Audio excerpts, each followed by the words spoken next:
चलिए मेरे प्यारे बच्चों, गुड मॉर्निंग। और आज हम लोग जो है वो देखेंगे पार्ट 2 मॉडल सेट का, जो 45 क्वेश्चन से लेकर के 52 क्वेश्चन तक होगा। कल पार्ट 1 था और फिर पार्ट 3 का वीडियो अलग बनेगा पैसेज वाला, ठीक है। पार्ट 1, पार्ट 2, पार्ट 3 तीन भागों में बांट दिए हैं। एक में ऑब्जेक्टिव और कुछ क्वेश्चंस दे दिए, जिसमें नोटिस हुआ था और रिपोर्ट हुआ था और लेटर हुआ था, ठीक। और आज पार्ट 2 में हम लोग जो है वो देख रहे हैं कि आर्टिकल है 45 नंबर क्वेश्चन। इसके बाद जो है वो सॉल्यूशन होगा बुक वाला, जितने क्वेश्चन हैं उन सारे का, ठीक। तो 45 नंबर क्वेश्चन में क्या लिखना है? Write an article on climate change और women empowerment in about 80 words to 100 words, मतलब 80 से 100 वर्ड के बीच में आपको आर्टिकल लिखना है। चाहे तो लिखिए क्लाइमेट चेंज पर, चाहे तो लिखिए वोमेन एम्पावरमेंट पर। तो क्लाइमेट चेंज, क्लाइमेट का मतलब होता है वातावरण, इन्वायरमेंट जिसको हम लोग बोलते हैं। जो अचानक कभी बादल हो जाती है, कभी झिमिर झिमिर बारिश होने लगती है, गर्मी के दिनों में भी जो है वो अचानक मौसम बदल जाता है, तो उससे क्या है, वो कैसे और किस प्रकार हमारे ऊपर प्रभावित करता है, हमें आनंद भी देता है और कुछ तकलीफें भी देती है। तो उसी चीज को हम लोग जो है वो जान रहे हैं। तो देखिए क्लाइमेट चेंज, आर्टिकल लिखना कौन सा चीज पर है? क्लाइमेट चेंज पर। तो जब आर्टिकल लिखते हैं तो सबसे पहले हम लोग एक हेडलाइन यानी टाइटल लगाते हैं, ठीक है। इसको कहते हैं टाइटल। तो हम लोग टाइटल पुट करते हैं। टाइटल पुट करने के बाद एक लाइन का गैपिंग छोड़ेंगे और उसके बाद उसका डिस्क्रिप्शन हम लोग जो है वो लिख देंगे, है ना। और जब डिस्क्रिप्शन लिखना शुरू करेंगे वो हो जाएगा हमारा। तो डिस्क्रिप्शन देखिए, कहता है कि climate change is the part of nature, यानी जो वातावरण चेंज होता है वो एक हमारा इस प्रकृति का रूप है। It keeps changing according to season mostly, but sometimes it changes without season. लेकिन कभी कभी हमारे साथ में ये बिना सीजन का, विदाउट होगा, यहाँ पे विथ लिखा गया है, यानी विदाउट, है ना, यानी विदाउट सीजन। हम लोग देखते हैं कभी कभी वातावरण जो है वो बिना मौसम का ही चेंज हो जाता है।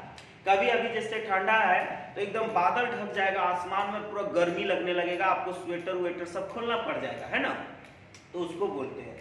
तो इस तरह से बिना सीजन का भी कभी कभी चेंज हो जाता है। It effects on the human health and create problems, और ये जो है वो इफेक्ट्स डालता है मानव के हेल्थ पर और प्रॉब्लम डालता है उसके हेल्थ पर। बोलता है we like good climate in the life where we could feel the best living part of the life। हम लोग जीवन में अच्छी जो है वो एनवायरनमेंट को पसंद करते हैं, अच्छे वातावरण को पसंद करते हैं, जहां हम लोग रहने में बहुत अच्छा फील कर सके, बहुत अच्छा हम लोग जो है वो महसूस कर सके, बहुत अच्छा हम लोगों को लगे, ऐसा हम लोग फील करते हैं। All of us know that without season the climate change, then we go in the sick। हम लोग सब जानते हैं कि बिना सीजन का अगर वातावरण चेंज हो जाता है तो हम लोग बीमार के क्षेत्र में चले जाते हैं, ठीक है। It effects on child and old age people generally, और इसका प्रभाव ज्यादातर जो है वो मोस्टली जनरली किसको पड़ता है? बच्चों के ऊपर, और जो ओल्ड एज के पीपल है उन लोगों के ऊपर। It means sudden change in the environment, और इस क्लाइमेट का मतलब है कि ये अचानक, सडन मतलब अचानक, अचानक बदल जाता है वातावरण में, और इस अर्थ पर जो है वातावरण में अचानक सा जो है वो चेंजिंग आ जाती है। ड्यू टू दिस रीजन, इसी कारण से वी कीप्स गोइंग अनहेल्दी, हम लोग अस्वस्थ की तरफ बढ़ जाते हैं उस समय, सच एज फीवर, हेडेक, सर्दी, कफेज, खांसी वगैरह जिसको बोलते हैं, etc। All these are seen in the climate change, ये सब हम लोग जो है वो क्लाइमेट चेंज के ज्यादा ऊपर जो है वो देखते हैं। It keeps suffering the people and hurts in troubles, यानी ये जो है वो लोगों को सफरिंग यानी तकलीफें देती है, और ये जो है वो हम लोगों को क्या करती है, एकदम ट्रबल्स जो है वो मुसीबतें देती है, ठीक है। और उसके बाद क्या करते हैं, ये जब लिख लिए, आर्टिकल जब लिखा गया तो लिखने के बाद एक लाइन छोड़ देते हैं। एक लाइन छोड़ने के बाद एक्स वाई जेड, नीचे जो भी नाम है वो लिखते हैं। इसमें कुछ नाम नहीं था तो हमने एक्स वाई जेड जो है वो डिस्क्राइब किया, और फिर नीचे डेट दे देते हैं, जो करंट डेट होता है ना।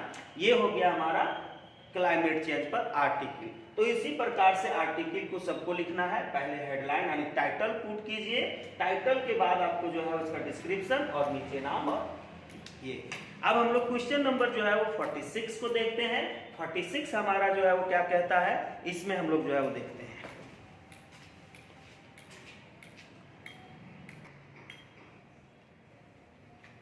देखिए बच्चों, ये 46 का आंसर है।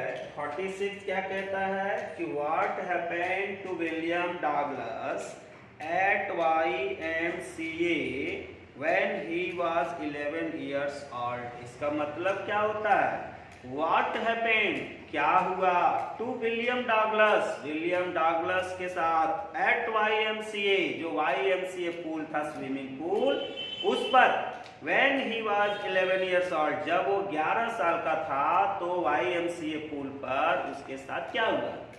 तो देखिए लिखता है कि when विलियम डगलस was 10 और 11 years old, जब विलियम डगलस 10 और 11 साल का था, then तब he decided to learn to swim, तब वह जो है वो तैरने सीखने का जो है वो डिसाइड किया था।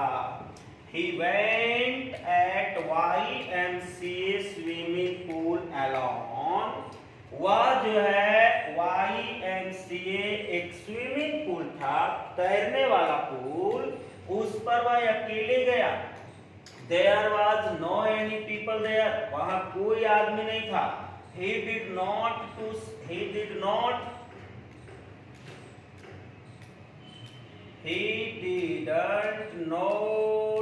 swim, वह जो है वो तैरने नहीं जानता था। And feared, और डर गया, to go alone, अकेले जाने से, किसमें, पानी में।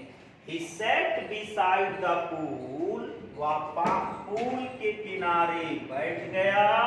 And waited other, और दूसरे का आने का इंतजार करने लगा कि कोई आएगा तो मैं उसके साथ पानी में जाऊंगा। Just came a big boy, मतलब उसी समय तुरंत एक बड़ा लड़का आया, हठा कठा, who was 18 years probably, शायद 18 साल का लगभग, है ना।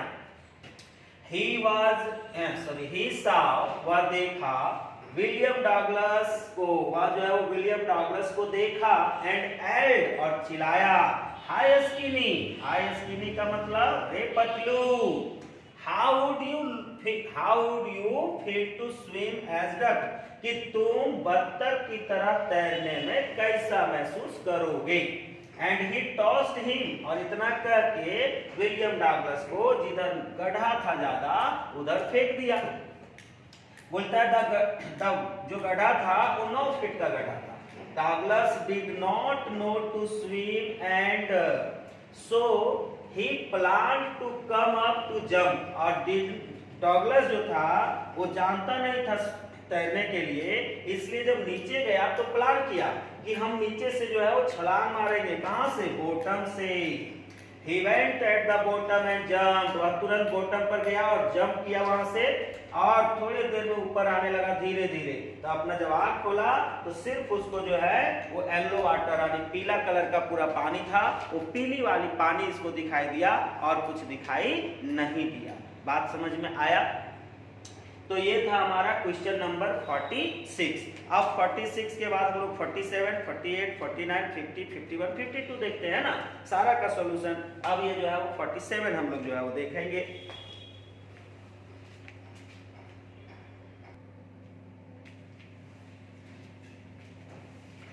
चलिए बच्चों, ये 47 और 48 का आंसर है। 47 कहता है Why did M. Hamel put on his special dress? क्या कहता है कि Why did M. Hamel put on his special dress? यानी M. Hamel स्पेशल ड्रेस उस दिन क्यों पहना हुआ था? तो कहता है M. Hamel was a teacher of French language। M. Hamel master था फ्रेंच भाषा का, जो फ्रांस देश में चलती है। He had been teaching at the same school for last 40 years। वह एक ही स्कूल में पिछले 40 सालों से लगातार पढ़ा रहा था। And the day had to leave, और उस दिन उसको छोड़ के जाना था, मतलब छोड़ना था स्कूल। बोलता है due to news of Berlin, किसके कारण से स्कूल छोड़ना था? बर्लिन के न्यूज के कारण। He was so upset and he put on a special clothes in honoring of the last lesson. इसलिए वो उस दिन बहुत अपसेट भी था और अपना बढ़िया कपड़ा जो है वो पहना हुआ था उस लास्ट लेसन के ऑनरिंग में। ऑनरिंग का मतलब सम्मान, रिस्पेक्ट जिसको कहते हैं, वो ऑनरिंग में वो जो है वो बढ़िया सा कपड़ा पहना हुआ था। He did not say a word, वह एक भी शब्द नहीं कहा। But his expression was saying that he was so sad. लेकिन उसका एक्सप्रेशन से हमें पता चला कि वह जो है वो बहुत उदास था। That he was so sad. He loved so much of French language. वह अपनी भाषा से बहुत प्रेम करता था और अपने कंट्री से, जिसको हम लोग बहुत ज्यादा प्रेम करते हुए नजर आते हैं, जिससे हम लोग बोलते हैं बहुत ज्यादा प्यार, अपने देश से जो बहुत ज्यादा प्यार करता है, देशभक्त जिसको बोलते हैं। तो ही वॉज क्रैंकी टीचर, वह जो है वो गुस्सा वाला भी टीचर था। But that day he was kindness, लेकिन वह उस दिन दयालुता था, एकदम दयालु जैसा दिखाया। He said to little French, वह छोटे बच्चे लिटिल फ्रेंच को कहा very kindly, बहुत आराम से, बहुत जो है दयालु से, that you sat on the place soon, कि बच्चे तुम अपने जगह पर जल्दी से जल्दी जाके बैठो। अब 48 का आंसर है। 48 क्या कहता है question? What do the parting words see you soon amma of the poetess and her smile signify? क्या हुआ इसका मतलब भाई? कहता what do the parting words, ये जो शब्द है वो क्या हम लोग को दिखाता है, क्या करता है? जो see you soon amma है, तो see you soon जो अम्मा है इसका मतलब होता है हम लोग जल्दी मिलेंगे, माँ हम लोग फिर से जल्दी मिलेंगे। तो ये शब्द को क्यों वो कहती है? तो देखिए कहता है the parting words of the poetess and her smile signify her pain and fear of losing her mother. इसका जो पार्टिंग वर्ड्स है इस पोएट्स का, जो ये वर्ड जो कहती है सी यू सून अम्मा, वो उसकी स्माइल और महत्वपूर्णता और दर्द जो है वो भरा हुआ है, और डर भरा हुआ है अपनी माँ को खोने का, कि हम जो है वो मम्मी को कहीं खो ना दें। क्यों? क्योंकि उसकी मम्मी बहुत बूढ़ी हो गई थी और ऐसा दिख रही थी कि लगता है कि वो चली जाएगी, भगवान को प्यारे हो जाएगी, अब मर जाएगी। बोलते हैं she tries to put up a brave under the sadness in the heart. बोलता वह जो है वो ट्राई करती है अपने आप में खुद से ब्राइव फील करने का। कौन? पोएटेस, मतलब उसके अंदर जो है उसके दिल में दुख भरा हुआ है पोएटेस का, मम्मी को खोने का, फिर भी वो बहादुरी और खुशियां दिखा रही है मम्मी के सामने। She did not want to look miserable in front of mother. वह मम्मी के सामने कुछ मिसरेबल, खराब रूप से, उदासी रूप से, नर्वस रूप से दिखना नहीं चाहती है। Because she knows, so वह इसलिए दिखाती है as then surely her mother looks as too decay. क्यों? क्योंकि उसकी मम्मी बहुत ज्यादा जो है वो मरी हुई और डिके जैसा, पूरा कलरलेस जैसा दिख रही है। She feels miserable under herself. वो अपने आप में बहुत खराब महसूस की। Therefore, इसलिए the poetess smiles in front of her, कि poetess जो है उसके सामने वो स्माइल जो है वो करती है। एंड से दैट, और मम्मी को कहती है मम्मी हम लोग जल्दी मिलेंगे। और सी यू सून का मतलब क्या होता है कि हम लोग फिर से मिलेंगे मम्मी, जल्दी मिलेंगे और फिर से वापस आएंगे।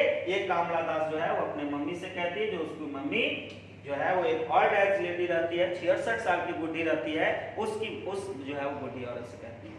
तो ये क्वेश्चन था हमारा 47 का और ये 48 का, यानी जो मॉडल सेट 47, 48 है उसका। अब 49 और 50 का हम लोग देखते हैं दोनों एक साथ में। फिर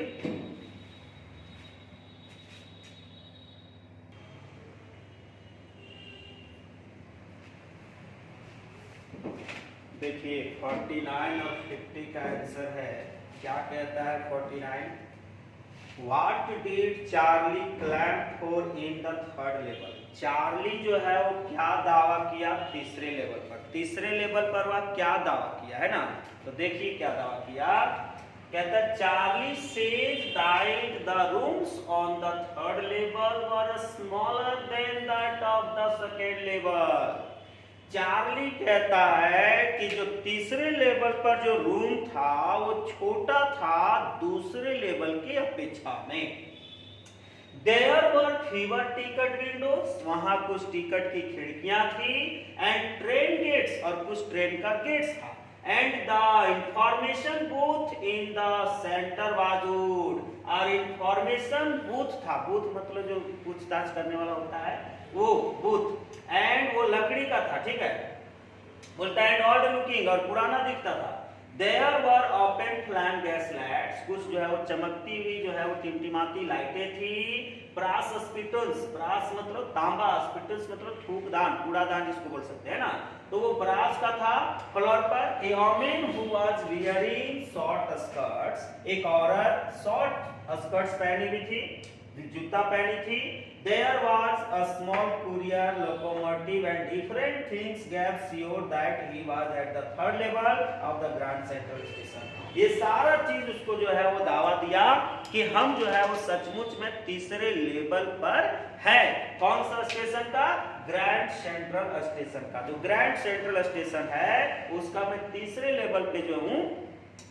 तो कौन सा चीज देख करके? ये सारे चीजों को देख करके वो दावा करता है कि सियोर में मैं तीसरे लेवल पर हूं और तीसरे लेवल पर आया हूं, और सचमुच में ग्रैंड सेंट्रल स्टेशन पर तीसरा लेवल है। 50 क्या कहता है? Why do rural people make roadside stand? Rural people मतलब, रूरल पीपल का मतलब हो गया गांव के लोग। गांव के लोग क्यों रोड साइड स्टैंड लगाते हैं, यानी रोड के किनारे जो झोपड़ी लगाते हैं, गुंगटी लगाते हैं, दुकान लगाते हैं, बड़े रेस्टोरेंट्स खोलते हैं, वो क्यों खोलते हैं? तो the road side stand was put up by a poor farmer just beside the house. Road side stand एक गरीब किसान के द्वारा लगाया जाता है रोड के जस्ट किनारे, घर के बाहर, उसका जहां घर रहता है उसके जस्ट बगल में रोड हाईवे चलती है, उसी के बगल में। He wanted to earn much money to sell the daily uses things। वह डेली यूज करने वाली चीजों को प्रयोग यानी बेच करके वह जो है वो कुछ पैसा कमाना चाहता है। The rural people had no more work to earn money। Rural लोगों के लिए कुछ ज्यादा काम नहीं रहता पैसा कमाने के लिए। They had place out of house, उन लोग के पास घर के बाहर जगह था। That was just beside the highway, जो हाईवे के किनारे था। Connecting to टाउन, जो किसको कनेक्ट करता था? शहर से कनेक्ट होता था। Thousands vehicles used to cross every day, प्रत्येक दिन हजारों गाड़ियां वहां से गुजरती थी। They thought that the owner of the car would stop at the roadside stand and buy the thing।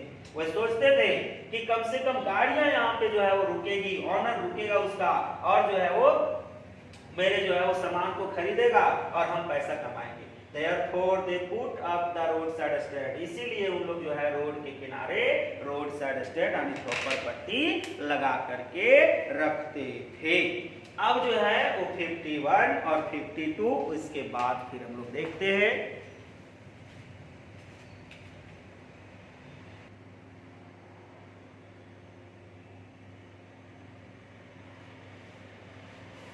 चलिए मेरे प्यारे बच्चों, ये 51 नंबर जो है वो क्वेश्चन कहता है in what conditions do the bangle makers of Firozabad live. कौन सा कंडीशन में फिरोजाबाद के चूड़ी बनाने वाले लोग रहते थे, और why can't they come out of the state of poverty, और उन लोग उस गरीबी के स्टेट से कैसे नहीं बाहर निकल सकते हैं। ठीक है, तो देखिए Firozabad was town of bangles. Firozabad चूड़ियों का शहर था। It was famous for making bangles. जो फिरोजाबाद फेमस था चूड़ियां बनाने के लिए। The family of Firozabad lived in poverty because they had no any work except bangle making. आनी वहां जो है वो सारे लोग गरीबी में जो है वो जीते हैं, पॉवर्टी में। क्यों? क्योंकि वे लोग जो है वो दूसरा काम जो है वो जानते नहीं है चूड़ी बनाने के अलावा। While जबकि they could not earn much money enough to eat, जबकि खाने से ज्यादा पैसा कमा भी नहीं पाते। The family was engaged in making bangles। पूरा परिवार चूड़ी बनाने में बिजी है। Almost 20,000 children would get out from the hot furnace। Hot मतलब गर्म, फर्नेस मतलब भट्टी। लगभग 20,000 बच्चे उस गर्म भट्टी से बाहर निकाले जाएंगे इफ द लॉ इन्फोर्स्ड इन फिरोजाबाद। अगर फिरोजाबाद में नियम कानून लागू कर दिया जाए तब। Mukesh was a boy who also belonged to bagel maker family. Mukesh एक लड़का था जो उसी परिवार से बिलोंग करता था, but he did not like work. लेकिन ये चूड़ी बनाने वाली काम नहीं पसंद करता था। He wanted to become a motor mechanic, but the vicious circle of middlemen could not escape from the poverty. लेकिन वह जो है वो मोटर मैकेनिक बनना चाहता था, लेकिन विशियस सर्कल दुराचारियों के बीच, जो दलालों के दुराचारी था, उनके बीच में इन लोगों को गरीबी से स्कैप यानी बाहर निकलने का मौका ही नहीं मिलता था। The whole family in Firozabad was under the middleman. पूरा परिवार फिरोजाबाद का दलालों के अंदर, पुलिस वालों के अंदर, पॉलिटिशियंस के अंदर, सलाहकारों के अंदर, नियम रखने वाले सब जो है वकील लोगों के अंदर दबे हुए थे। And all they imposed hard on the children and all parents, और बच्चों के ऊपर एक कठोर और एक बोझ डाल देते थे, और बच्चों के साथ साथ उनके बड़ों पर भी था, जिसके कारण से बच्चे उस गरीबी से बाहर निकल पाते नहीं थे, और इस गरीबी में जो है वो जीते थे, इसी कंडीशन में जो है वो जीते थे। पूरा कंडीशन यही था, गरीबी, खाने तक भी पैसा नहीं कमा पाते थे चूड़ी बना करके, लेकिन जबरदस्ती उन लोग को उसी काम में जो है वो बांधा जाता था, उसी काम के लिए उन लोग को बार बार जो है वो दबोचा जाता था। और है 52 number, How did Dr. Sadao help an American soldier? American soldier को डॉक्टर सदाव कैसे मदद किया? तो देखिए, doctor Sadao knew that American soldier could have arrested at any time by Japanese police after knowing the general. जब general जान लिया कि सदाव के घर में एक अमेरिकन सैनिक है, तब डॉक्टर सदाव समझ गया कि ये कभी भी, ये सैनिक जो अमेरिकन सोल्जर है, वो कभी भी जापान के पुलिस के हाथों में अरेस्ट किया जा सकता है। बोलता है doctor Sadao and Hana were also feared themselves. Doctor Sadao और हना उसके कारण अपने भी डरे हुए थे। Doctor Sadao decided to escape him and send to America. डॉक्टर सदाव तुरंत जो है वो क्या किया, उसको वहां से जो है वो अमेरिका भेजने का डिसाइड किया। He arranged his private boat and gave food, drinking water, clothes and all necessary things. और एक प्राइवेट नोट जो अपना था डॉक्टर सदाव का, वो प्राइवेट नोट बोट जो है उसको दे दिया, उसमें खाना पानी क्लॉथ सब कुछ दे दिया, जितना चीज यूज करता रास्ता में सारा कुछ। और जब शाम का टाइम हुआ, अंधेरा का, और जब इवनिंग में हर एक आदमी इसके घर के आसपास से टहलने वाले जो आते थे बीच पर, वो सब चले गए, तब उसको एक ब्लैंकेट यानी चादर ओढ़ा करके और पीछे वाले दरवाजा से जो है वो अमेरिकन को जो है वो भेज दिया गया, और डॉक्टर सदाव इस तरह से उसको वहां से छुटकारा दिया, मदद किया अमेरिका जाने के लिए। तो ये हमारा पावर क्वेश्चन में सिर्फ अब पैसेज का जो है वो 2 और उधर 5-6 क्वेश्चन जो भी होगा वो छूट गया है। अब हम पैसेज को जो बताएंगे वो पार्ट 3 करके बताएंगे, ठीक है। ये पार्ट 2 वाला वीडियो है, पार्ट 1 वाला हमने कल डाला था, आज पार्ट 2 का वीडियो है, इसको जरूर पढ़िए और देखिए, ठीक है। अब हम मिलेंगे आप लोग को पार्ट 3 वाला वीडियो में जो पैसेज का होगा। बढ़िया से पढ़िएगा, आप लोग का एग्जाम के लिए जो है वो का क्वेश्चन फिर सकता है यहाँ से का 2, ठीक है, देख लीजिएगा।